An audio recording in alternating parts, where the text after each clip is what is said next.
Assalamualaikum warahmatullahi wabarakatuh. Subhanallah walhamdulillah wala ilaha illallah wallahu akbar wala haula wala quwata illa billahil azim. Allahumma shalli ala Muhammad wa ala ali sayyidina Muhammad. Alhamdulillah, saudara-saudara, jumpa lagi di channel For Al Sedekah. Kali ini kami akan mengisahkan suatu kisah.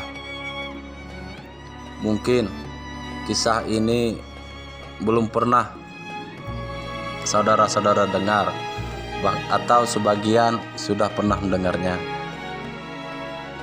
Inilah kisahnya, yaitu kisah kesedihan Umar bin Khattab radhiyallahu anhu ketika Rasulullah sallallahu alaihi wasallam wafat. Sebelum masuk ke kisah, alangkah baiknya bagi teman-teman yang baru menemukan channel ini, silahkan klik like, subscribe. Nantinya apabila teman-teman ingin memberikan sanggahan-sanggahan atau ide-ide baru agar berkembang channel ini, silahkan tulis di kolom komentar. Inilah kisahnya.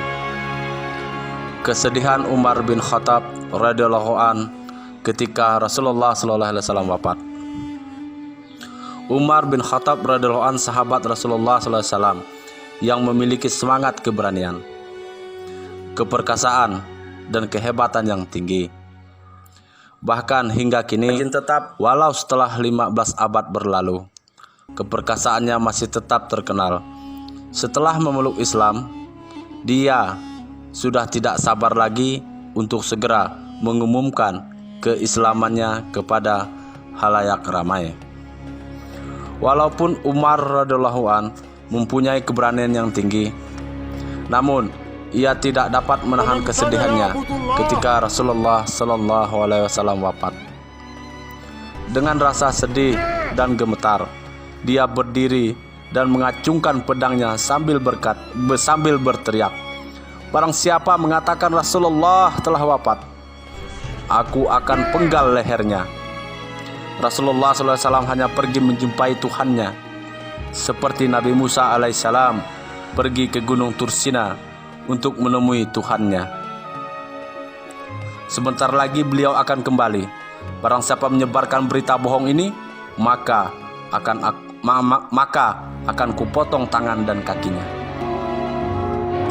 Sedangkan ketika itu wajah Utsman bin Affan radhiyallahu an demikian pucat hingga dia tidak dapat berbicara sampai hari kedua. Dengan mulut membisu, dia berjalan ke sana kemari. Begitupun Ali bin Abi Thalib radhiyallahu an, ia hanya berdiam diri tanpa bergerak sedikit pun. Hanya Abu Bakar Siddiq radhiyallahu an yang mampu bertahan. Dia tetap tegar bagaikan gunung, padahal dia sangat mencintai Rasulullah sallallahu alaihi wasallam, sebagaimana kita ketahui dalam kisah-kisah yang lalu. Dia mencium kening Rasulullah sallallahu alaihi wasallam, lalu keluar dari kamar Rasulullah SAW dan berkata kepada Umar radhiyallahu an, "Duduklah wahai Umar."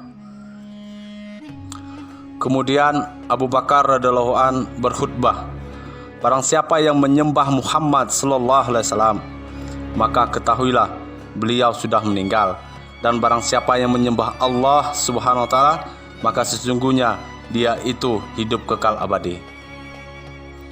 Selanjutnya Abu Bakar As-Siddiq membacakan ayat yang artinya, "Dan tidaklah Muhammad itu kecuali hanya seorang rasul yang sudah ada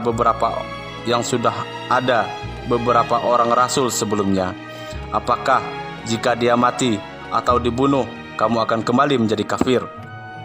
Barang siapa menjadi kafir, dia tidak akan merugikan Allah sedikit pun, dan Allah memberi balasan kepada orang-orang yang bersyukur." Quran Surah Ali Imran. Hikmah dari kisah di atas: Abu Bakar radhiyallahu an mampu mengendalikan emosinya seperti itu. Maka sudah sepantasnya lah Allah subhanahu wa ta'ala menjadikannya sebagai khalifah kaum muslimin. Abu Bakar radhiyallahu an memiliki ketenangan dan kesabaran yang tidak dimiliki oleh orang lain. Abu Bakar radhiyallahu an juga menguasai ilmu tentang syariat Islam dan hukum waris. Alhamdulillah, saudara-saudaraku yang dirahmati Allah, telah kita dengarkan suatu kisah bagaimana kecintaan para sahabat dengan Rasulullah SAW sehingga mereka merasa sangat kehilangan. Hari ini kita sebagai umatnya tentunya kita senantiasa berselawat kepadanya. Semoga kisah ini bermanfaat bagi kita semua. Apabila kisah ini bermanfaat, silahkan share ke teman-teman Anda atau ke keluarga Anda. Assalamualaikum warahmatullahi wabarakatuh.